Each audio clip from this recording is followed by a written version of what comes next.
प्राचीन भारत का इतिहास है महाभारत। श्री कृष्ण द्वैपायन नाम के वेदव्यास ने यह ग्रंथ श्री गणेश जी की मदद से लिखा था। जीवन के रहस्यों से भरे इस ग्रंथ को पंचम वेद कहा गया है। महाभारत में कई घटना, संबंध और ज्ञान विज्ञान के रहस्य छिपे हुए हैं।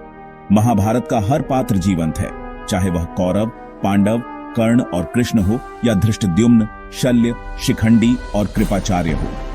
महाभारत सिर्फ योद्धाओं की गाथाओं तक सीमित नहीं है।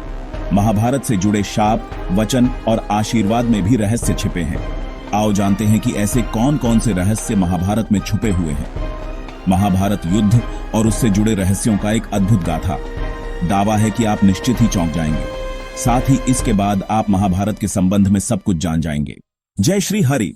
स्वागत है आपका हरि कथा अनंता में, जहां हम आपके लिए लाते हैं भगवान विष्णु और सनातन धर्म की पवित्र कथाएं।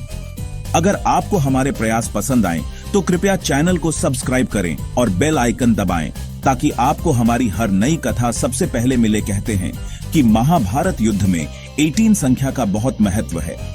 महाभारत की पुस्तक में 18 अध्याय हैं। कृष्ण ने कुल 18 दिन तक अर्जुन को ज्ञान दिया। 18 दिन तक ही युद्ध चला। गीता में भी 18 अध्याय हैं। कौरवों और पांडवों की सेना भी कुल 18 अक्षौहिणी सेना थी, जिनमें कौरवों की 11 और पांडवों की 7 अक्षौहिणी सेना थी। इस युद्ध के प्रमुख सूत्रधार भी 18 थे। इस युद्ध में कुल 18 योद्धा ही जीवित बचे थे। सवाल यह उठता है कि सब कुछ 18 की संख्या में ही क्यों होता गया? क्या यह संयोग है या इसमें कोई रहस्य छिपा है? महाभारत ग्रंथ में कुल 18 पर्व हैं। ऋषि वेदव्यास ने 18 पुराण भी रचे हैं। महाभारत के युद्ध के पश्चात कौरवों की तरफ से 3 और पांडवों की तरफ से 15 यानी कुल 18 योद्धा ही जीवित बचे थे। माना जाता है कि महाभारत युद्ध में एकमात्र जीवित बचा कौरव युयुत्सु था। इस युद्ध के प्रमुख सूत्रधार 18 थे, जिनके नाम इस प्रकार हैं: धृतराष्ट्र, दुर्योधन, दुशासन, कर्ण, शकुनी, भीष्म, द्रोण, कृपाचार्य, अश्वत्थामा, कृतवर्मा, श्री कृष्ण, युधिष्ठिर, भीम, अर्जुन, नकुल, सहदेव, द्रौपदी एवं विदुर। महाभारत ग्रंथ की रचना महर्षि वेदव्यास ने की थी, लेकिन इसका लेखन भगवान श्री गणेश ने किया था। भगवान श्री गणेश ने इस शर्त पर महाभारत का लेखन किया था कि महर्षि वेदव्यास बिना रुके ही लगातार इस ग्रंथ के श्लोक बोलते रहे। तब महर्षि वेदव्यास ने भी एक शर्त रखी कि मैं भले ही बिना सोचे समझे बोलूं, लेकिन आप किसी भी श्लोक को बिना समझे लिखे नहीं। बीच बीच में महर्षि वेदव्यास ने कुछ ऐसे बोले जिन्हें समझने में श्री गणेश को थोड़ा समय लगा, और इस दौरान महर्षि वेदव्यास अन्य श्लोकों की रचना कर लेते थे। महाभारत ग्रंथ का वाचन सबसे पहले महर्षि वेदव्यास के शिष्य वैशंपायन ने राजा जन्मेजय की सभा में किया था। राजा जन्मेजय अभिमन्यु के पौत्र तथा परीक्षित के पुत्र थे। इन्होंने ने ही अपने पिता की मृत्यु का बदला लेने के लिए सर्पयज्ञ करवाया था। महाभारत काल में विमान और परमाणु अस्त्र थे। मोहनजोदड़ो में कुछ ऐसे कंकाल मिले थे जिसमें रेडिएशन का असर था। महाभारत में सौप्तिक पर्व के अध्याय 13 से 15 तक ब्रह्मास्त्र के परिणाम दिए गए हैं। हिंदू इतिहास के जानकारों के मुताबिक 3 नवंबर 5561 ईसा पूर्व छोड़ा हुआ ब्रह्मास्त्र परमाणु बम ही था। महाभारत में इसका वर्णन मिलता है। ब्रह्मास्त्र छोड़े जाने के बाद भयंकर वायु जोरदार तमाचे मारने लगी। सहस्रावधि उल्का आकाश से गिरने लगे। भूतमात्रा को भयंकर महाभय उत्पन्न हो गया। आकाश में बड़ा शब्द हुआ। आकाश जलाने लगा। पर्वत, अरण्य, वृक्षों के साथ पृथ्वी हिल गई। अब सवाल यह उठता है कि क्या सचमुच ही हमारी आज की टेक्नोलॉजी से कहीं ज्यादा उन्नत थी महाभारत कालीन टेक्नोलॉजी? श्री कृष्ण का जीवन एक रहस्य। महाभारत की प्रत्येक घटना को श्री कृष्ण ही संचालित करते हुए नजर आते हैं। दुर्योधन को माता के समक्ष नग्न जाने से रोकना, कर्ण को कवच कुंडलों को इंद्र द्वारा दान में मांग लेना, बर्बरिक से दान में उसका शीम मांग लेना, और युक्तिपूर्वक कर्ण, द्रोण और भीष्म को युद्ध में मारवा देना, यह सभी श्री कृष्ण की नीति से ही संभव होता है। श्री कृष्ण के कारण ही यह युद्ध हुआ, और उन्हीं ने इस युद्ध को पांडवों के पक्ष में विजित किया। कर्ण से यदि कवच कुंडल नहीं हथियाए होते, यदि कर्ण इंद्र द्वारा दिए गए अपने अमोघ अस्त्र का प्रयोग घटोत्कच पर न करते हुए अर्जुन पर करता, तो आज भारत का इतिहास और धर्म कुछ और होता। दुर्योधन का शरीर वज्र के समान कठोर था, जिसे किसी धनुष या अन्य किसी हथियार से छेदा नहीं जा सकता था, लेकिन उसकी जांघ श्री कृष्ण के छल के कारण प्राकृतिक ही रह गई थी। इस कारण भीम ने उसकी जांघ पर वार करके उसके शरीर के 2 फाड़ कर दिए थे। जरासंध का शरीर 2 फाड़ करने के बाद पुण्य जुड़ जाता था। तब श्री कृष्ण ने भीम को इशारों में समझाया कि 2 फाड़ करने के बाद दोनों फाड़ को एक दूसरे की विपरीत दिशा में फेंक दिया जाए। जन्म लेते ही दुर्योधन गधे की तरह रेंकने लगा।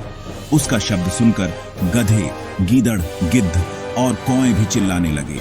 आंधी चलने लगी, कई स्थानों पर आग लग गई। यह देखकर विदुर ने राजा धृतराष्ट्र से कहा कि आपका यह पुत्र निश्चित ही कुल का नाश करने वाला होगा। अतः आप इस पुत्र का त्याग कर दीजिए। लेकिन पुत्र स्नेह के कारण धृतराष्ट्र ऐसा नहीं कर पाए। कौरवों के अतिरिक्त धृतराष्ट्र का एक पुत्र और था। उसका नाम युयुत्सु था। जिस समय गांधारी गर्भवती थी और धृतराष्ट्र की सेवा करने में असमर्थ थी, उन दिनों एक कन्या ने धृतराष्ट्र की सेवा की। उसके गर्भ से उसी साल युयुत्सु नामक पुत्र हुआ था। एक बार दुर्योधन ने धोखे से भीम को विष खिलाकर गंगा नदी में फेंक दिया। बेहोशी की अवस्था में भीम बहते हुए नागलोक पहुंच गए। वहां विषैले नागों ने भीम को खूब डंसा, जिससे भीम के शरीर का जहर कम हो गया और वे होश में आ गए और नागों को पटक पटक कर मारने लगे। यह सुनकर नागराज वासुकी स्वयं भीम के पास आए। उनके साथ ही आर्यक नाग ने भीमसेन को पहचान लिया। आर्यक नाग भीमसेन के नाना का नाना था। आर्यक नाग ने प्रसन्न होकर भीम को हजारों हाथियों का बल प्रदान करने वाले कुंडों का रस पिलाया, जिससे भीमसेन और भी शक्तिशाली हो गए। गुरु द्रोणाचार्य का विवाह कृपाचार्य की बहन कृपि से हुआ। कृपि के गर्भ से अश्वत्थामा का जन्म हुआ। उसने जन्म लेते ही अच्चय, श्रवा अश्व के समान शब्द किया। इसी कारण उसका नाम अश्वत्थामा हुआ। वह महादेव, यम, काल और क्रोध के सम्मिलित अंश से उत्पन्न हुआ था। जब द्रोणाचार्य शिक्षा ग्रहण कर रहे थे, तब उन्हें पता चला कि भगवान परशुराम ब्राह्मणों को अपना सर्वस्व दान कर रहे हैं। द्रोणाचार्य भी उनके पास गए और अपना परिचय दिया। द्रोणाचार्य ने भगवान परशुराम से उनके सभी दिव्य अस्त्र शस्त्र मांग लिए और उनका प्रयोग, रहस्य व उपसंहार की विधि भी सीख ली। द्रोणाचार्य अपने पुत्र अश्वत्थामा को अधिक प्रेम करते थे। उन्होंने शिष्यों को पानी लाने के लिए जो बर्तन दिए थे, उनमें औरों के तो देर से भरते, लेकिन अश्वत्थामा का बर्तन सबसे पहले भर जाता। यह बात अर्जुन ने ताड़ ली। अब वह वारुणास्त्र से अपना बर्तन झटपट भरकर द्रोणाचार्य के पास पहुंच जाता। यही कारण था कि अर्जुन और अश्वत्थामा की शिक्षा एक समान हुई। वेद व्यास जी ने महाभारत को लिखा था। वेद व्यास कौन थे? वेद व्यास सत्यवती के पुत्र थे और उनके पिता ऋषि पराशर थे।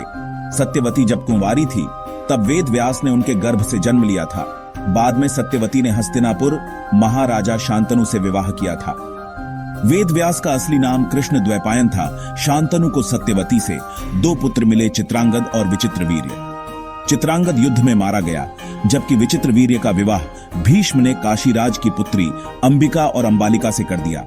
लेकिन विचित्रवीर्य को कोई संतान नहीं हो रही थी।